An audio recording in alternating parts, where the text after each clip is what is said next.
I know it's been a long time coming. Listen, I'm free to just show you guys just how simple it is to make deep fried ribs. Let's get it.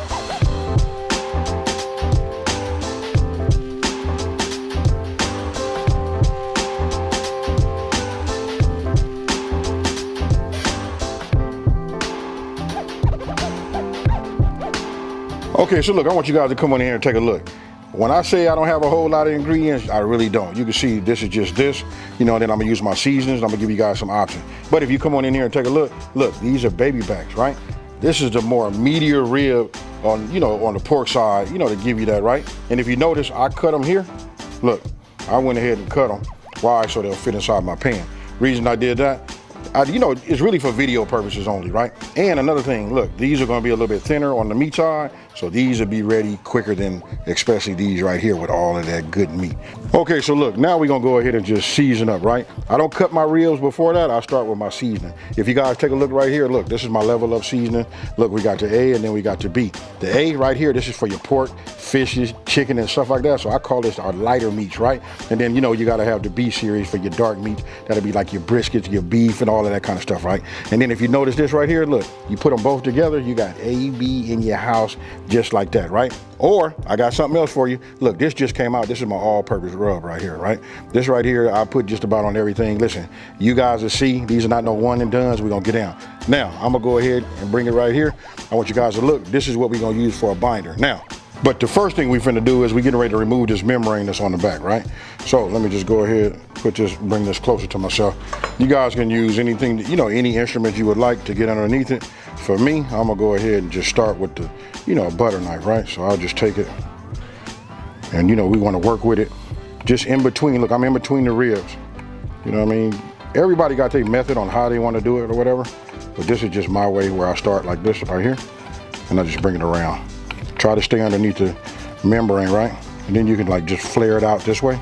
Now, I'll set that there. You want to get yourself a napkin. You know what I mean? Because you're going to want to get yourself a grip. So that's why I have that there on the side, right? So now I just take this and I just work with it. Run my finger underneath the membrane. You know what I mean?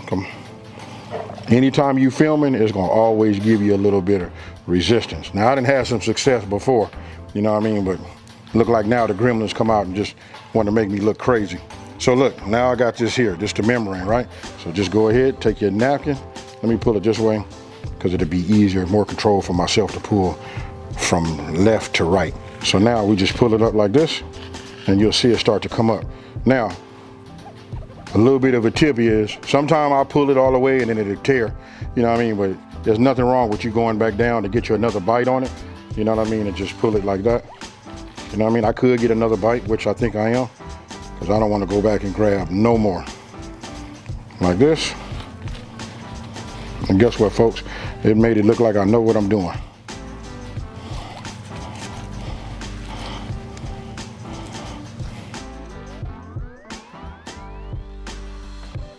Okay, so look, now that I got the membrane off the other one, you know what I mean? This is like the small version. I'm gonna go ahead. Oh, you know what? When I was talking to you guys about, you know, about using mustard, look, a binder is anything that you want to put on there. You know what I mean? I can make a slather. There's all kind of things you can make, right? But you just put that on the ribs and look, that's so that your seasoning or your rub, whatever you want to call it, will adhere to your, you know, your meat, right?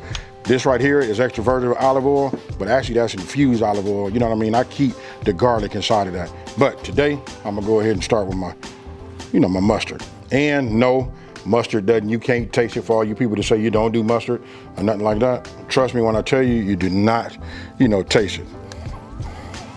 It is, again, just a binder. And again, I'm gonna be using my, you know, my Level Up series. Look, this is my A rub, right? So you wanna go ahead and grab that. Notice I keep a hand clean because you don't wanna put these back in your cabinet, you know, looking crazy. You know, with all that on there, look, causes all kind of ants, all that kind of stuff, right? So look, what I'm gonna do is I'm gonna go ahead and season the backside. We got our binder on, right? So now we just go ahead and just take it like this. You know what I mean? Ooh, look at that, y'all.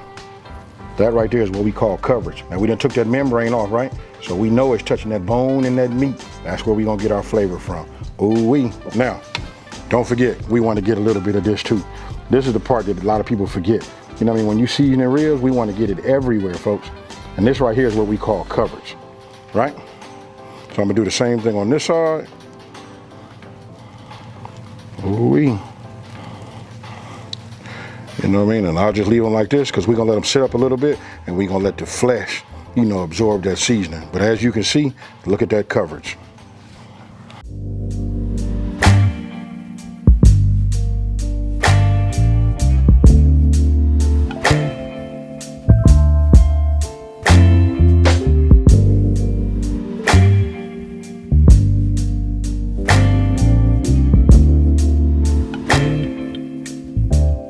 Okay, so look, I set my ribs, you know, aside so that they can, you know, soak up the, you know, the good rub, right? So I'm gonna go ahead. Oh, we got one in here like this. I'm gonna go ahead and just add a cup, you know, just a little bit more. You know what I mean? I would like to have that in flour. Right now, I don't know if you guys ever make fried chicken and all of that, but whenever I have that, you got to do, listen, you season your meat and you season your flour. This is why you have great tasting, you know, meat. So we're gonna do the same thing with the ribs. We know the ribs gonna be fire. You saw the coverage, you can see the way it was soaking in, right? So now I'm gonna go ahead, let me go ahead and get the A-rub because we wanna just make sure that everything is consistent. And you know what I mean? So I'm gonna add some of this to this. And the one thing I'm gonna do is, I don't care what I'm doing, who rub it is or whatever, I always add a little bit of that black pepper. After I season my flour, I want you guys to come in here and take a look at this. You know what I mean? You know, we started out with white flour, right? When you can see your seasoning in there, you can see the tint on this, that can tell you that that's really nice, right? I could feel like I can add a little bit more, you know, black pepper to it, which I will. But I'm gonna say this too. Once you got it the way it look good to you, I'm gonna tell you this, and everybody's thinking it's strange, you got to taste the flour. If it tastes good to your tongue, you got something fire right there. Okay, so look, you see this right here? We back in the game, right? I want you guys to take a look at that. You can see the color kind of like changes as it soaks in the meat, right? That's the sodium inside of the rub that like kind of like pulls it out, brings out a little bit of that moisture, makes everything nice, even more tackier, and then absorbs back in the flesh. Now, with all of that being said, I'm gonna turn these upside down like this, right? You guys wanna get yourself a sharp knife. Cause look, the reason I turn them up down, it's easier to see the rib, right? You can feel a rib. Let me just cut these in half right here, like this. You know what I mean? So we'll just go ahead and just do that. You see that right there? We get that cut. What I'm doing is, here's a rib bone and there's a rib bone, and obviously in between you got flesh. So I'm gonna cut these down. You guys cut them down however you would like to. You know what I mean? I don't know why I said that, because there's only one way. You got to cut them down the middle, right? Make sure you get yourself a sharp knife. And then I'm using this tin right here, so when I get down to the pan, I kind of like just like ease up on it just to keep my blade sharp. But I sharpen my blade every time I use it, folks. So let me go ahead and finish these, and then I'm gonna show you this next part, which really, I'm gonna give you some options.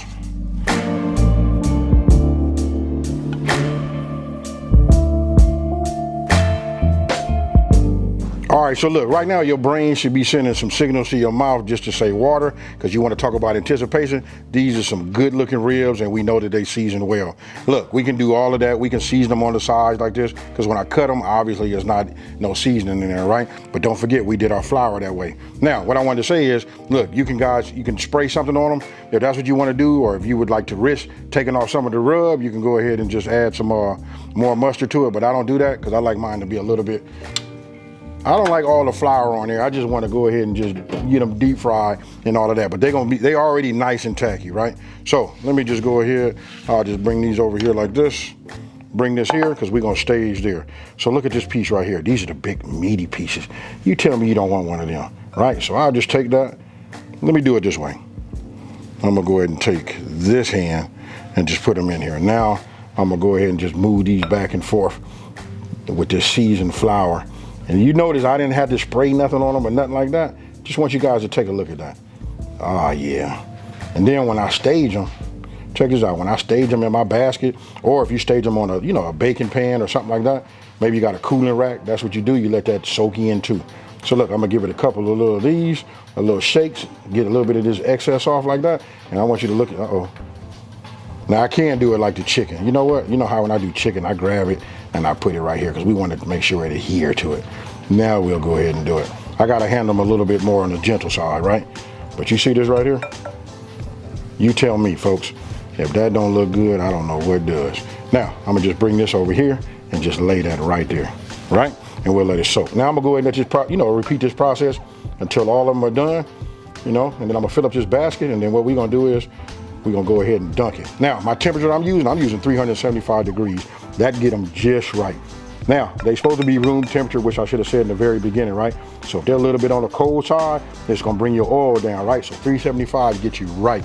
You know what I mean? When you put them in here, they're gonna come, it's gonna drop down a little bit, but it's not gonna probably go past 250. It depends on, 350, and it really depends on how cold these was. But remember, anytime you're putting any meat and you're cooking it, you always want to at least let it be in there. I say 30 to 45 minutes. You gotta be at room temperature. That's the key. Now let me go ahead and keep going.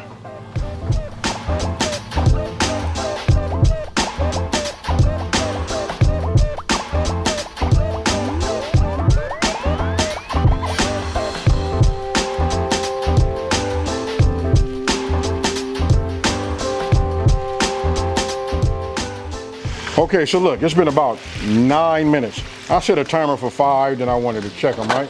I use myself, get myself one of these meat thermometers. That's what I just used. Just drop them down, you know what I mean? So you guys can get the whole effect. Now I want you to go ahead and take a look at this right here. If that don't say something to you, I don't know what will. Look at that right there. Now you want to go ahead and just get yourself, a cooling rack and just go ahead and just put them down like that. Now, look at these right here. Oh man, now when I hit them with the probe end of the meat thermometer, you want to talk about nice and tender. As long as you see 165, you know what I mean? Actually, these are probably around 175 now. But I can just show you one thing right now. I don't know if you guys are gonna be able to see it, but I'm gonna do it this way. Look, let's see if we can see tenderness. I'll just take this right here and just look at that right there. And that right there went to 180, 183. These right here are perfect, but I just want you guys to just see the tenderness. If you ain't never had deep fried ribs and they done right, and I know this season right here is fire. Why? Because it's mine. Now, I'll give you guys some options, when you guys look down in the description box below. And don't forget, everything that I use, including the ingredient list, is always in the description box below.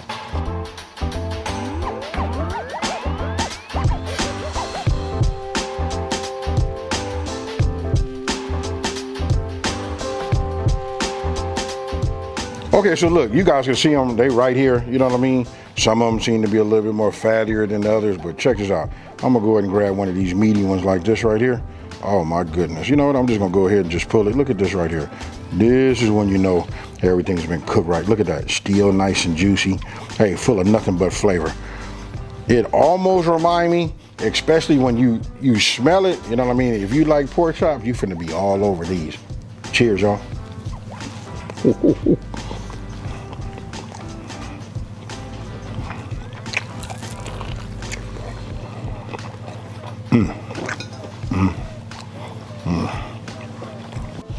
Hey, I don't know if y'all can tell, but this one is gone. Look at that. I done beat that up. And now let me just say this. You guys probably gonna ask, like, what would you serve this with? Hey, anything that you serve a pork chop with, this goes with that. And then if you want to go to barbecue style, you can do them like this, and then you can go ahead and just, coat them with some barbecue sauce. You know what I mean? If you want to, you can like bake the barbecue sauce on there, put it in your broiler and put it in there for about 5 minutes. But for me, if I'm gonna put barbecue sauce on there, I'm gonna, put it on there, and then I'm just gonna eat it just the way, nice and soft and sweet, just like that. Hey, with that being said, listen, this right here is fire. If you guys have never ever had it, listen, if you're looking for a quick alternative, and especially because it's hot outside, you looking for something to do, something to put on the table real fast, I'm gonna say 25 minutes. Look, between marinate, getting it seasoned, set that to the side, cut it, bring your oil up to temp, put it in there. It doesn't take long. Get yourself a meat thermometer, right? Because we're looking for that 165, right? I always say 165, but this is pork. You know what I mean? You can drop down to about 145. It's gonna continue to cook anyway and rise just a little bit, but that's the key to getting them super, super tender. Hey, with that being said, let me just take this time to say, hey, thank you for watching this video. Don't forget to like, smash that subscribe button, and tell everybody out there, listen, it's a channel out here that's simplifying these recipes and taking the mystery out of cooking. And with that being said, what you guys don't see is, because there's people behind this camera, listen, and they ready to eat. With that being said, folks, I'm out. Peace.